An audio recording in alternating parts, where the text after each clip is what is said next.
So hello everyone, कैसे हैं आप सब। उम्मीद है कि अच्छे होंगे। तो आज हम इस वीडियो में गांधीयन एरा, ये एक टॉपिक है जो कि इंपॉर्टेंट टॉपिक है, हिस्ट्री के पॉइंट ऑफ व्यू से बहुत ही ज़्यादा इंपॉर्टेंट टॉपिक है।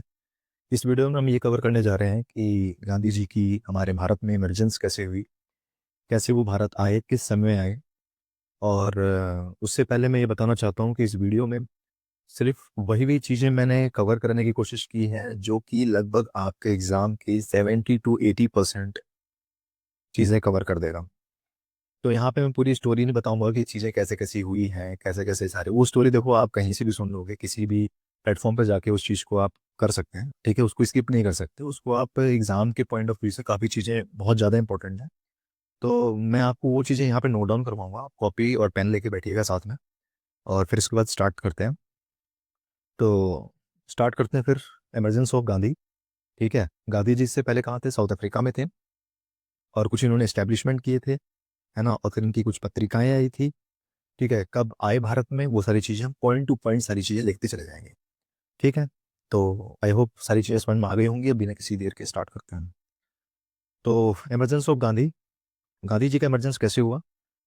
इससे पहले, गांधी जी के इमरजेंस से पहले ये कहाँ थे? ये साउथ अफ्रीका में थे। तो ये चीज़ नोट डाउन करना है, गांधी जी से पहले कहाँ थे? वो थे गांधी जी इन साउथ अफ्रीका, साउथ अफ्रीका।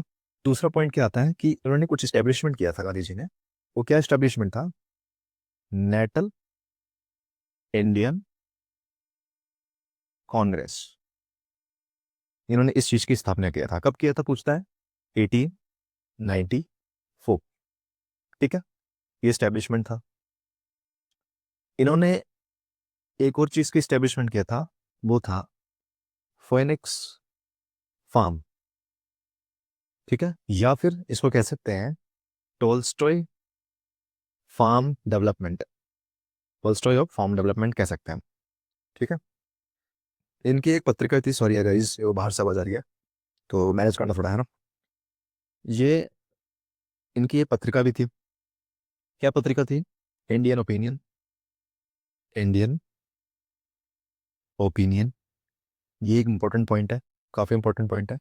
ठीक है, अब यहाँ पे ये पूछता है कि 9 जन 1915 को क्या हुआ था। तो इसी दिन हम अपना प्रवासी भारतीय दिवस मनाते हैं, और 9 जन 1915 को ही जो गांधी जी थे वो भारत आए थे। इसी दिन क्या हुआ था? भारत आए थे, भारत आए। ठीक, ये एक इंपॉर्टेंट चीज है। तो यहाँ पे देखो क्या क्या चीजें इंपॉर्टेंट है। गांधी जी भारत आने से पहले ये साउथ अफ्रीका में थे। इस्टेब्लिशमेंट क्या किया था उन्होंने? नेटल इंडियन कांग्रेस का इस्टेब्लिशमेंट किया था। कब किया था? 1894 में किया था। और क्या कहते हैं, उन्होंने फोनिक्स फार्म, टोल्स्टॉय फार्म का डेवलपमेंट किया था। पत्रिका इनके कौन सी थी? इंडियन ओपिनियन थी। 9 जन 1915 को ये भारत आए थे। ठीक है, उसके बाद ये सारी चीजें हो गई, उनके बारे में हमने जान लिया। अब इसके बाद देखेंगे गांधी जी इंडिया आ चुके हैं। ठीक, तो गांधी जी इंडिया आने से पहले आ तो गए थे 1915 में। तो अब एकदम से इन्होंने ये बोला था कि भी हम स्टार्ट कर देंगे, जो भी इनके रेवोल्यूशंस थे रेवोल्यूशन स्टार्ट कर देंगे। लेकिन इनके एक पॉलिटिकल गुरु थे जिनका नाम गोपाल कृष्ण गोखले, यानी जीके गोखले के नाम से हम जानते हैं इनको। तो इन्होंने बोला कि पहले आप इंडिया के आप सारी चीजें जान लो कि इंडिया में क्या चल रहा है, कैसे चल रहा है, कैसी चीजों को हैंडल करना चाहिए। तो हैंडल करने के लिए उन्होंने फिर एक साल का वेट किया, सारी चीजें उन्होंने देखा। तो 1916 उन्होंने पूरा सब कुछ समझा, और 1917 में बैक टू बैक इन्होंने अपना सत्याग्रह लॉन्च किए। जिसमें से हम बात करें तो इनका पहला सत्याग्रह जो था वो चंपारण सत्याग्रह था, और 1917 में इन्होंने लॉन्च किया था।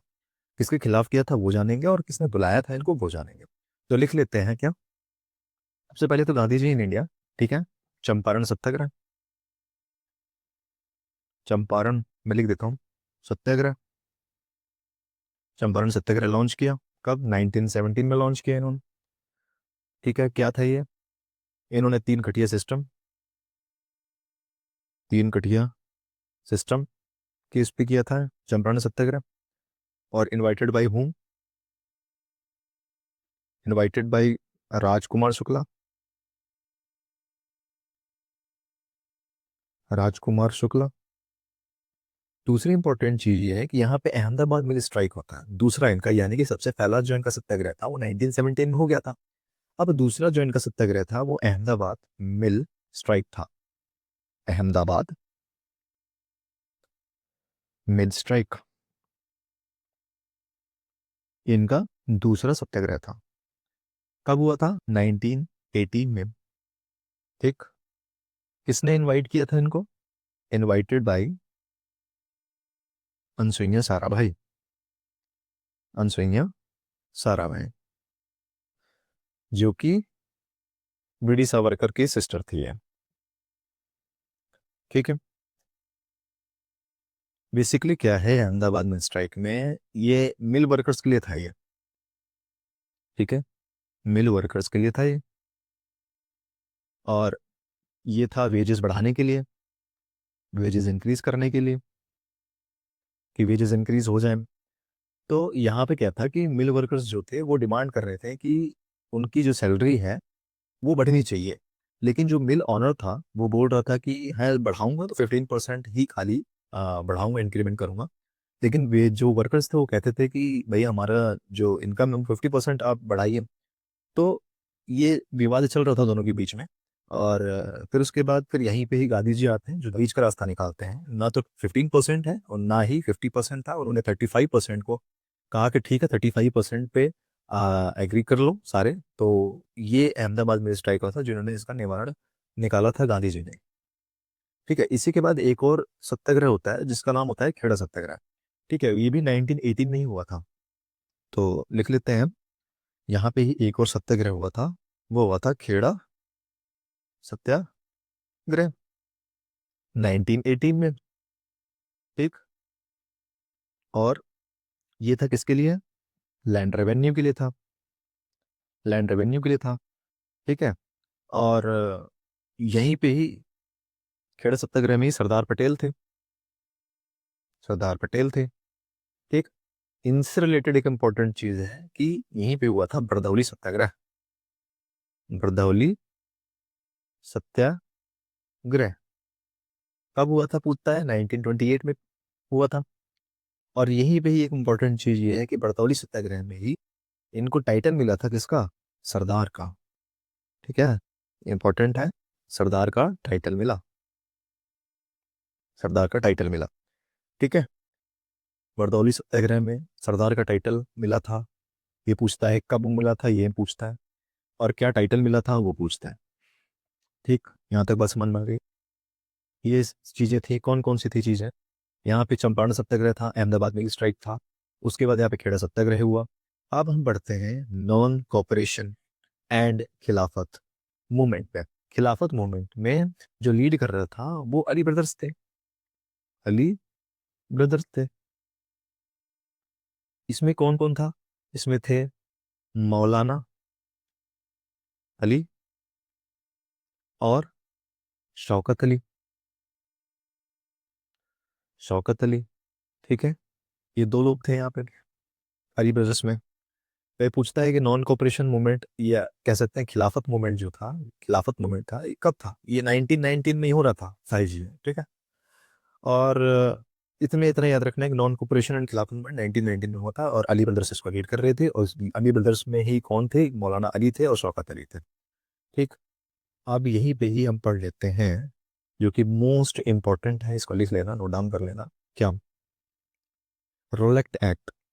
ठीक है, रोलेट एक्ट कब हुआ था? ये भी 1919 में ही हुआ। 1919 के इंसिडेंट आप याद रखना कि 1919 में नॉन कोऑपरेशन मूवमेंट हुआ। रोलेक्ट एक्ट भी कब हुआ? 1919 में ही हुआ। ठीक है। और इससे पहले क्या था? इस खेड़ा सत्याग्रह वो भी 1918 में हुआ। 1928 में बरदौली सत्याग्रह हुआ था। ये सारी डेट्स आप लोग याद रखना। ठीक है। अच्छा, रोलेक्ट एक्ट के बारे में पढ़ते हैं। तो रोलेक्ट एक्ट क्या था? ये एक्चुअली क्या था? ये एनार्कियल, एनार्कियल एंड रेवोल्यूशनरी एक्ट था। ठीक है, रेवोल्यूशनरी एक्ट था। इसमें क्या होता था? इसमें डायरेक्ट आपको 2 साल की जेल होती थी, 2 इयर्स जेल होती थी। ठीक है। कौन लाया था? ये लाया था सिडनी, सिडनी रोलेट लाया था इसको। ठीक है, सिडनी रोनेट इसको लाया था। ठीक है। और ब्लैक एक्ट, ब्लैक एक्ट किसने बोला था? ये बोला था गांधी जी ने। गांधी जी ने इसको ब्लैक एक्ट बोला था। पूछता है कई बार कि anarchical and revolutionary act 2 years जेल, सिडनी रॉलेट लाया था इसको, और ब्लैक एक्ट यानी गांधी जी उनको लेके आए थे। इंपॉर्टेंट चीजें हमने यहाँ पे कवर कर ली है। अच्छा, यहाँ पे एक इंपॉर्टेंट चीज और है, वो क्या है यहीं पे नोट डाउन कर लेते हैं, हमें कोई भी जस्ट दिमाग में स्ट्राइक हो गया कि रॉलेट सत्याग्रह था एक, तो यहाँ पे हेडिंग डाल लेना क्या, रॉलेट, रॉलेट सत्याग्रह। ठीक है, रॉलेट सत्याग्रह कब हुआ था? वही 1919 में ही हुआ था। सारे इंसिडेंट इंपॉर्टेंट है इसलिए 1919। ठीक है, इसमें क्या हुआ था, जलियांवाला बाग, देखो सारा रॉलेट सत्याग्रह जो हो रहा था ना, यही इम्पैक्ट डालता है जलियांवाला बाग मैसेकर में। ये रॉलेट सत्याग्रह चल रहा था, इसमें 2 लोगों की अरेस्ट हो गई थी। वो कौन कौन थे, पूछता है क्वेश्चन कि सैफुद्दीन कुचलू, सैफुद्दीन किचलू इंपॉर्टेंट नाम है, और डॉक्टर सत्यपाल। ठीक है, डॉक्टर सत्यपाल। तो सैफुद्दीन किचलू और डॉक्टर सत्यपाल, ये 2 लोग थे जिनकी अरेस्ट हो गई थी, और इसी के बेसिस पे जब इन दोनों की अरेस्ट हो गई थी, तब कुछ वहाँ पे जितने भी वो रेवोल्यूशनरीज थे, क्रांतिकारी लोग थे, या वहाँ के जो जनता थी, वो सारे आके वहाँ पे प्रोटेस्ट कर रहे थे जलियांवाला बाग में। और उस दिन बैसाखी का दिन था। ठीक है, उस दिन क्या था ये भी, अब ये हुआ कब था वो पूछता है, इंपॉर्टेंट डेट इसको अलग कलर से लिखता हूँ ताकि हाईलाइटेड रहे। क्या हुआ था उस दिन? 13 अप्रैल 1919, मोस्ट इंपॉर्टेंट डेट है ये। ठीक है, और इसी दिन क्या था? बैसाखी का दिन था। ठीक है, बैसाखी का दिन था। रोलेक्स सत्याग्रह 1919 में हुआ था, इसी के ही इम्पैक्ट पड़ा था इस पे, जलियांवाला बाग मैसेकर पे। 13 अप्रैल 1919 को बैसाखी वाला दिन था, जिस दिन ये हत्याकांड हुआ था। आप उधर सारी चीज नोट डाउन करते रहना, बहुत इंपॉर्टेंट चीज है। सारी चीजें मोस्ट इंपॉर्टेंट है, पूछता ही पूछता है एग्जाम्स में, इसको आप स्किप कर ही नहीं सकते हैं। और देखना, इसको मेमोराइज करने के बाद डेफिनेटली आपके ना टेस्ट में मार्क्स जरूर बढ़ेंगे, इस चीज की गारंटी है। तो ये बात हो गई बैसाखी वाला दिन। ठीक है, अब जलियांवाला बाग मैसेकर में गोली चलवाई किसने थी? अब इसमें कंफ्यूजन होती कई बार, general E M Dyer, confuse नहीं करना है। एक जनरल ई एम डायर थे और एक माइकल ओ डायर थे। तो चलवाया किसने था गोली? गोली चलवाया था ई एम डायर ने। गोली चलवाया था, या चलाने का आदेश दिया था, चलाने का आदेश दिया था। ठीक है, आदेश दिया था। अच्छा, अब एक हमारे हीरो भी थे, यहाँ पे याद आया मुझे। एक हमारे हीरो थे, क्या नाम था उनका? उनका नाम था उधम सिंह। उधम सिंह। ठीक है, ये था 1919 का सीन जिसमें ईएम डायर ने गोली चलवाई थी, और ये है उधम सिंह। ठीक है, जिन्होंने माइकल ओ डायर को मारा था। ठीक है, माइकल ओ डायर को मारा था। अब आप सोच रहे होंगे कि यार जनरल ईएम डायर ने गोली चलवाई थी, माइकल ओ डायर को क्यों मारा था? इनको कंफ्यूजन थी क्या? नहीं, इनको कंफ्यूजन नहीं थे। एक्चुअली हुआ क्या था, माइकल ओ डायर जो था, ये इन्होंने जो ये हत्याकांड किया था, ये इनकी प्रशंसा कर रहे थे, यानी कि इनकी तारीफ कर रहे थे, इनके सपोर्ट में थे। तो उधम सिंह जो है, ये इनको मौका देख के उड़ा देते हैं, जैसा मूवी में दिखाया गया है। और ये जो टाइम पीरियड था ना, वो 1940 के अराउंड का टाइम पीरियड है। ठीक है, तो कंफ्यूज नहीं होना है कि 1940 काफी टाइम होता है, 21 साल बीत गए थे तब ये हुआ था। ठीक है, तो अब ये भी पूछता है कई बार क्वेश्चन कि उधम सिंह जो थे उन्होंने क्या नाम रखा था? तो इन्होंने अपना नाम रखा था राम मोहम्मद सिंह आजाद। बेहतरीन नाम था इन्होंने। देखो इसमें क्या है, राम भी आ गया, मोहम्मद भी आ गया, सिंह भी आ गया, आजाद भी आ गया। तो ये बड़ा यूनिक नाम है। पूछता है कई बार कि उधम सिंह ने अपना नाम क्या रखा था माइकल ओ डायर को मारते टाइम। ठीक है, इसके बाद यहाँ पे देखो कुछ आफ्टर मैथ्स भी आते हैं। जब ये सब कांड हो गया तो उसके बाद क्या हुआ था, तो यहाँ पे लिख लो क्या, कि after math. After math, after math का मतलब इस कांड के बाद क्या हुआ था। मोस्ट इंपॉर्टेंट, नोट डाउन कर लेना कि गांधी जी ने, गांधी जी ने केसर ए हिंद, केसर ए हिंद की जो उपाधि लिया था इन्होंने, बोर वॉर के टाइम पे, ठीक है, बोर वॉर के टाइम पे, बोर वॉर के टाइम पे जो उन्होंने केसरी हिंद की उपाधि लिया था, टाइटल लिया था, ठीक है, ये टाइटल है एक तरीके का, इन्होंने इसको क्या कर दिया था, वापस कर दिया था, ठीक है। और यहाँ पे रविंद्रनाथ टैगोर, रविंद्रनाथ टैगोर, रविंद्रनाथ टैगोर ने नाइटहुड की उपाधि वापस किया था। नाइटहुड की, नाइटहुड के जो टाइटल था, उन्होंने क्या किया था, टाइटल वापस कर दिया था नाइटहुड की। वो बेसिकली जो होता है वो सर लग जाता है, सर रविंद्रनाथ टैगोर, इस तरीके का टाइटल होता है, ठीक है। तो नाइटहुड का टाइटल जो है ये इस तरीके से होता है, ठीक है। इन्होंने इसको भी क्या कर दिया था, वापस कर दिया था, इसको भी वापस कर दिया था। ये आफ्टर मैथ हुआ था, काफी इंपॉर्टेंट चीजें हैं, ये भी इंपॉर्टेंट है और ये भी इंपॉर्टेंट है। ओके, आ रही बात समझ, गांधी जी ने और रविन्द्रनाथ टैगोर ने, ठीक। ओके, आगे बढ़े, चलो आगे बढ़ते हैं फिर। अब इसके बाद क्या हुआ, अब 1920 में क्या हुआ था, आगे बढ़ते हैं। यहाँ पे हुआ था non cooperation corporation movement. Non cooperation movement कब हुआ था, 1920 में हुआ था नॉन कॉपरेशन मूवमेंट। और प्लस यहीं पे ही खिलाफत मूवमेंट चला था, खिलाफत मूवमेंट चला था। एंडोर्स किसके द्वारा किया गया था, एंडोर्स कहाँ हुआ था, ये पूछता है क्वेश्चन कि एंडोर्स कहाँ हुआ था। एंडोर्स्ड इन नागपुर सेशन, ठीक है, नागपुर सेशन में एंडोर्स हुआ था। और अप्रूव्ड कहाँ हुआ था, अप्रूव हुआ था कोलकाता सेशंस में, कोलकाता सेशन में हुआ था, ठीक है। इंपॉर्टेंट ये है कि नागपुर सेशन और कोलकाता सेशंस दोनों ही यहाँ पे आ जाता है कि नॉन कॉपरेशन मूवमेंट और खिलाफत मूवमेंट दोनों आपस में ही इंडल्ज हो गए थे, मिल गए थे। नॉन कॉपरेशन मूवमेंट 1990 में हुआ था, खिलाफत मूवमेंट भी हुआ था, लेकिन नॉन कॉपरेशन मूवमेंट प्लस खिलाफत मूवमेंट दोनों ही एक साथ इंडल्ज हो गए थे। एंडोर्स हुआ था कहाँ पे, नागपुर सेशंस में, और अप्रूव कर दिया गया था यहाँ पे इसको, कोलकाता सेशंस में इसको अप्रूव कर दिया गया था। अब इसके बाद यहाँ पे क्या होता है, यहाँ पे कुछ कास्ट मूवमेंट भी हुए थे जो कि इंपॉर्टेंट है, ठीक है। तो कास्ट मूवमेंट देखेंगे कौन कौन से हमारे यहाँ पे कास्ट मूवमेंट आए थे, ठीक है। सेल्फ रेस्पेक्ट मूवमेंट आया था जो कि 1924 में आया था, ईवी रामेश्वरम नाइकर ने लेके आए थे। तो मैं लिखवा देता हूँ इसको, क्या आया था, सेल्फ रेस्पेक्ट मूवमेंट, ठीक है। ये इंपॉर्टेंट मूवमेंट है, कई बार एग्जाम्स में पूछता है। तो ये कब आया था, 1924 में, ठीक है। ये इंपॉर्टेंट है कि सेल्फ रेस्पेक्ट मूवमेंट चला था, ठीक है। और इसको लीड कौन कर रहा था, वो कर रहे थे ईवी रामा स्वामी नाइकर, ठीक है। ये ईवी रामास्वामी नायकर ये लीड कर रहे थे, ठीक है। और दूसरे जो था वो क्या मूवमेंट लीड हो रहा था, यहाँ पे ही उसी टाइम पे एक आया था जस्टिस पार्टी, ठीक है। सारे रटने वाली चीजें हैं, कब आया था, 1925 में आया था, ठीक है। और यहाँ पे ये भी इम्पोर्टेंट हो गया। और यहाँ पे एक सबसे मोस्ट इम्पोर्टेंट जिसे कह सकते हैं अभी तक का, ये है महद सत्याग्रह।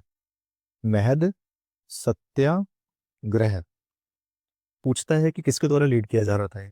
तो महद सत्याग्रह 1927 में, पूछता है कि 1927 में कौन सा इंपॉर्टेंट सत्याग्रह जो कि बी आर अम्बेडकर के द्वारा चलाया गया था, किसके द्वारा चलाया गया था, ये बी आर अम्बेडकर के द्वारा, अम्बेडकर के द्वारा चलाया गया था।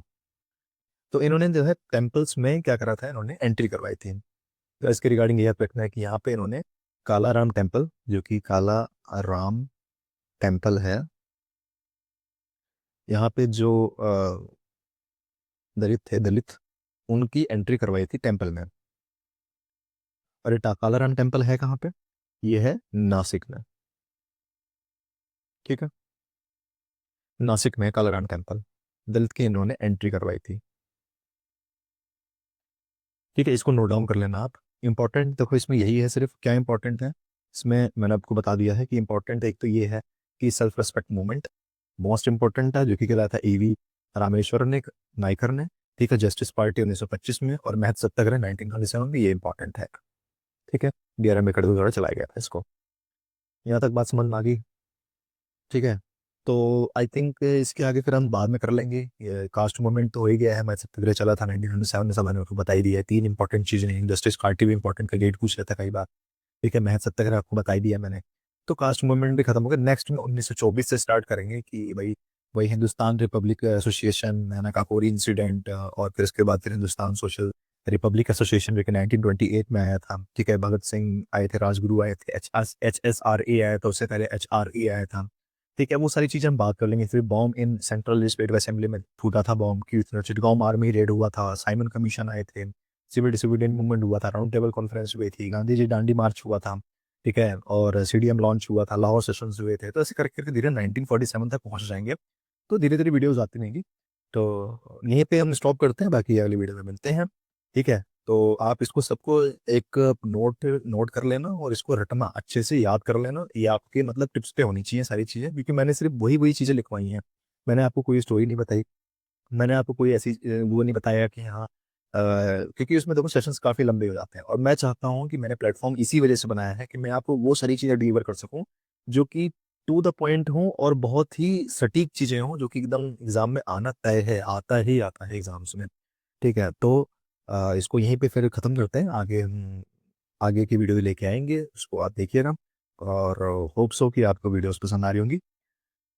मिलते हैं फिर नेक्स्ट वीडियो में। Thank you. जय हिंद, जय भारत।